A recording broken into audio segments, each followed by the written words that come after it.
Report details the tough questions the independent review officer asked all the players involved in the Kathleen White crash controversy. At one point, he asked Darren White why White didn't call a supervisor to see if his wife should be tested for DWI.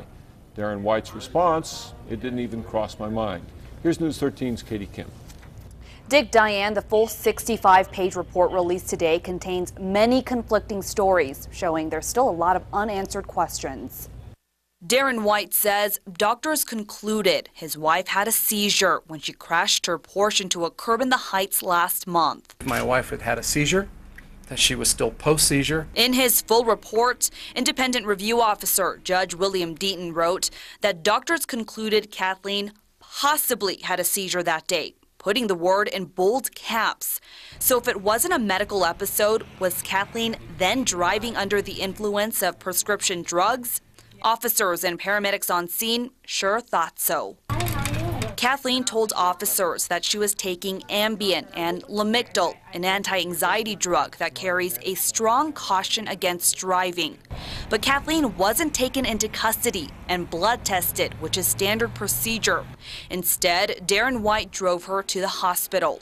One paramedic told Deaton he called his deputy chief immediately after the couple left the scene, saying he just watched Darren White get his wife out of a DUI. But the IRO says he questions the credibility of the paramedic because of inconsistencies in his story. All of these particular drugs come back negative. Chief Administrative Officer Rob Perry said Kathleen's tests at the hospital show she wasn't driving under the influence of drugs. But Deaton's report confirms a News 13 investigation that showed Kathleen wasn't tested for the class of drugs that includes Lamictal, the drug she admitted to taking. Judge Deaton said the investigating officer, Al Walk, should have had Kathleen tested for DUI. But Walk told the IRO he was more concerned about Kathleen's health. Walk told Deaton he thought he could charge Kathleen for DUI later on without a blood test because she admitted to taking Lamictal. But Deaton says any possibility of a DUI charge left when Kathleen left the scene. Both Walk and a paramedic told Deaton they felt intimidated by White's presence.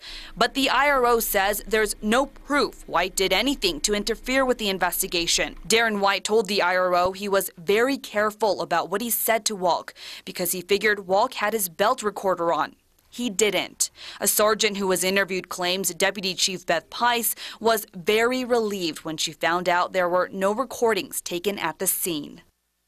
Now, Pice did not want to comment because she hadn't read the full report. Darren White has filed complaints at the state and federal levels, claiming his wife's privacy was violated when a paramedic's report was leaked. Back to you. All right, Katie, as for still unanswered questions, the city's Inspector General is now probing that crash, and his investigation is expected to